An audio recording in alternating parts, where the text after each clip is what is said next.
Hello కానమూకు కథావచనం మోహనవచనం పరిజ్ఞాన హితభాండం నిత్య చదువరి శ్రోతలకు ఆహ్వానం నమస్కారం. చదవదగునెవరు రాసిన తదుపరి చదివిన వెంటనే మరువక పలువురికి వినిపింపబూనిన అది ఏ పరిజ్ఞాన హితభాండమౌపో మహిళ మోహనవచనమై విరాజిల్లు. పరిజ్ఞాన హితభాండం లక్ష్యం ప్రతివారీ సమాచార హక్కు. ఆ స్ఫూర్తితోనే ఇప్పుడు పెన్షనర్స్ పట్ల ప్రభుత్వం చిత్తశుద్ధితో వ్యవహరించాలి అంటూ AP pensioners association settled at Hyderabad ఈ సంఘ బాధ్యులుగా ప్రెసిడెంట్ కె నళినీమోహన్ కుమార్ మరియు టిఎంబి బుచ్చిరాజు జనరల్ సెక్రటరీ, మిగతా కార్యవర్గం ఈ అంశం పట్ల ప్రభుత్వ చిత్తశుద్ధితో వ్యవహరించాలి అంటూ ఈ అంశాన్ని మన కానమూకు కథావచన శ్రోతలకు మీ కానమూకు స్వరంలో ఇప్పుడు వినిపిస్తాను వినండి. పెన్షనర్స్ పట్ల ప్రభుత్వం చిత్తశుద్ధితో వ్యవహరించాలి. ఇక వినండి. పెన్షనర్లకు న్యాయం చెయ్యాలి. ఇటీవల కేంద్ర ప్రభుత్వం పార్లమెంట్లో ఆమోదించిన పెన్షనర్లు వర్గీకరణ చట్టం వల్ల పెన్షనర్లు ఆందోళన చెందుతున్నారు. పెన్షన్దారులను విధులు ముగిసిన సంవత్సరం, పదవి అదే ఉద్యోగ విరమణ తేదీ లేదా నియమాల ఆధారంగా వేరువేరు వర్గాల్లో ఉంచటం వల్ల ఒకే విధిగా సేవ చేసిన వారు వేరువేరు లాభాలు పొందే అవకాశం ఉంది. సీనియర్ పెన్షనర్లకు తక్కువ, జూనియర్ పెన్షనర్లు ఎక్కువ పెన్షన్ పొందే పరిస్థితులు ఏర్పడతాయి. సమాన విధులు నిర్వహించిన వారికి సమాన పెన్షన్ రావాలని సుప్రీంకోర్టు పలుమార్లు తీర్పులిచ్చినా ఈ చట్టం ఆ ఆదేశాలను బైపాస్ చేసేలా తయారైందని పెన్షన్దారులు అభిప్రాయపడుతున్నారు. 1979లో ఆనాటి కేంద్ర ప్రభుత్వం కొత్త పెన్షన్ పాలసీని అమలు చేసింది. దీని ప్రకారం 1979 మే 31 తర్వాత ఉద్యోగ విరమణ పొందిన ప్రభుత్వ ఉద్యోగులకు మాత్రమే కొత్త పెన్షన్ లబ్ధిని వర్తింపజేస్తామని తెలిపింది. అంతకుముందు ఉద్యోగ విరమణ పొందిన వారికి ఈ పెన్షన్ సౌకర్యాలు వర్తించవని నిర్ణయించింది. దీనిని వ్యతిరేకిస్తూ డిఎస్ నకారా అనే పెన్షన్దారు మరికొందరు సుప్రీంకోర్టును ఆ రోజుల్లో ఆశ్రయించారు. ఈ కేసులో పెన్షన్ అనేది సౌకర్యం కాదు, అది ఒక హక్కు. ఉద్యోగ సమయంలో చెల్లించిన సేవలకు ప్రతిఫలంగా ఇచ్చే సామాజిక భద్రత విభజన అనేది అసమంజసం. పెన్షన్ విధానంలో మార్పులు పెంపులు అన్నీ అంతకుముందు ఉద్యోగ విరమణ పొందిన వారికి వర్తింపచేయాలి అని సుప్రీంకోర్టు ఆనాడే చారిత్రాత్మక తీర్పు ఇచ్చింది. పెన్షన్దారుల హక్కులకు భద్రతకు ముప్పు తలపెట్టే విధంగా నేటి కేంద్ర ప్రభుత్వం ఇటీవల తీసుకువచ్చిన పెన్షనర్ల వర్గీకరణ చట్టంపై రాష్ట్ర వ్యాప్తంగా పెన్షన్దారులు తీవ్ర ఆవేదన వ్యక్తం చేస్తున్నారు. వివిధ రాష్ట్రాల్లో దీనిపై ఆందోళన కార్యక్రమాలు కూడా చేపట్టారు. ఈ చట్టం అమలుతో వేతన సవరణ, ఎరియర్సు, కరువు భత్యాలు, మెడికల్ రియంబర్స్మెంట్ వంటి అంశాల్లో పెన్షన్దారులకు అన్యాయాలు జరుగుతున్నాయని పెన్షన్దారుల సంఘాలు పేర్కొంటున్నాయి. పెన్షన్దారుల న్యాయమైన డిమాండ్లను రాష్ట్ర ప్రభుత్వం దృష్టికి తీసుకువెళ్ళడానికి అఖిల భారత రాష్ట్ర పెన్షనర్ల సమాఖ్య దాని పిలుపుతో ఆంధ్రప్రదేశ్ పెన్షన్దారుల సంఘం ప్రధానమంత్రికి ఒక వినతి పత్రాన్ని పంపేందుకు రాష్ట్ర ప్రభుత్వాన్ని కూడా ఆశ్రయించింది.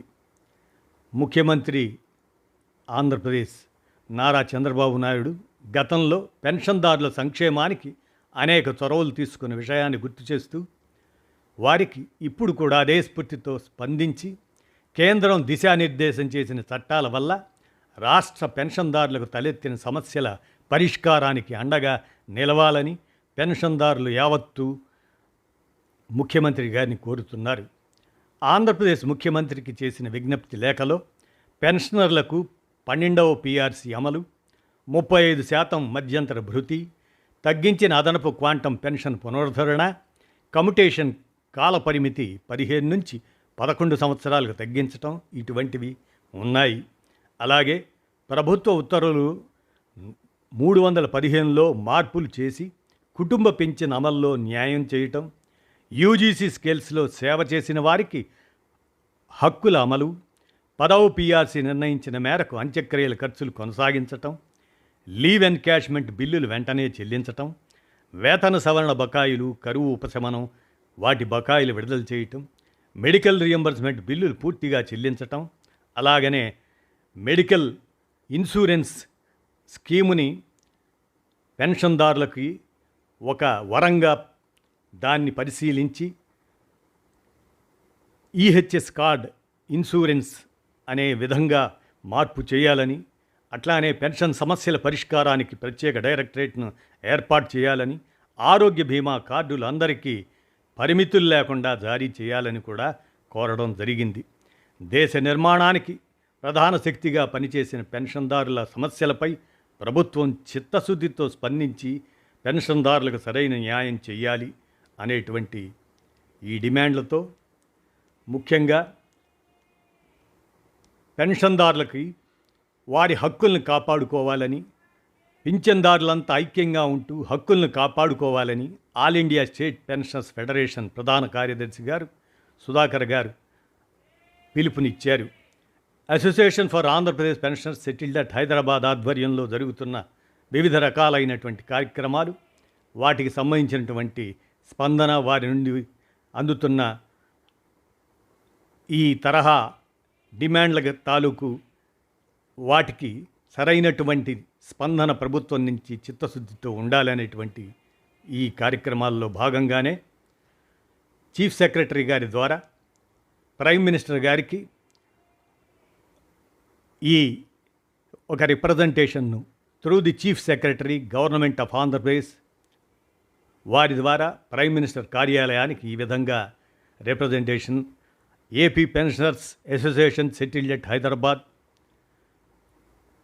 ప్రెసిడెంట్ నళిని మోహన్ కుమార్, అలాగనే జనరల్ సెక్రటరీ టిఎంబి బుచ్చిరాజు మరియు కార్యవర్గ సభ్యులు ఈ విధంగా representation through the chief secretary government of Andhra Pradesh to the prime minister, honourable prime minister government of India వారికి అందజేసినటువంటి అంశం ఈ విధంగా ఉన్నది. On the call of all India state pensioners federation, it is humbly submitted that the validation of CCS pension rules passed recently by the Parliament as part of Finance Bill 2025, which validates the principle that the central government can establish distinctions among the pensioners, particularly based on their retirement date. The validation also allows the government to implement Central Pay Commission its recommendations without creating complete parity in pension benefit to all pensioners.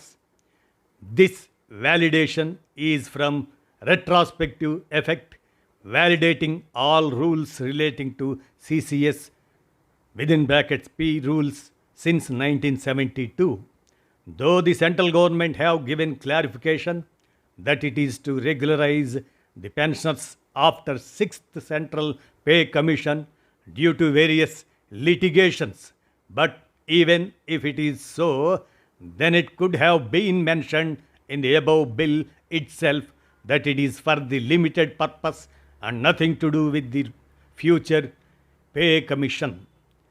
One of the main objective of a welfare state is to provide justice and social security to its every citizen.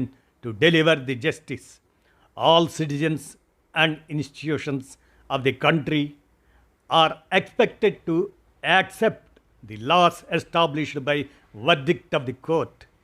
In this connection, attention is also drawn to the following some observations made in the judgment pronounced by the 5 judges bench of Honorable Supreme Court in civil writ petition number 5939-41 bar 1980 DS Nakara.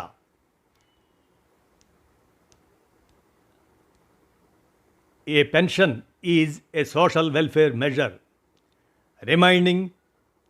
rendering socio-economic justice to those who in the heydays of their life ceaselessly toiled for the employer on an assurance that in their old age they would not be left in lurch.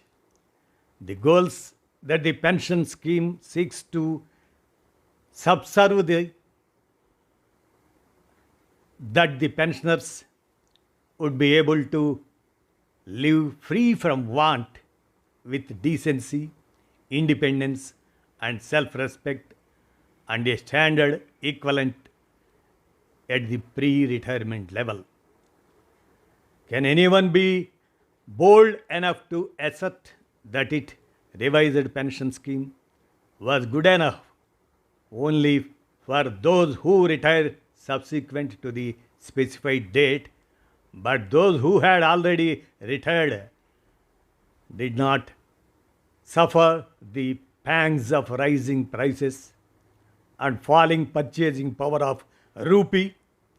The equity in pension in respect of past pensioners and new pensioners is maintained on the basis of above judgment. The 7th Central Pay Commission also maintained this equity among us pensioners retired before 1/1/2016 and retired on or after 1/1/2016 till today. It is to mention here that if any error is evident in any judgment, it can be rectified by adopting the prescribed process before the relevant court, but it would not be a healthy legacy by amending an established law to negate a established justice by using majority in the parliament.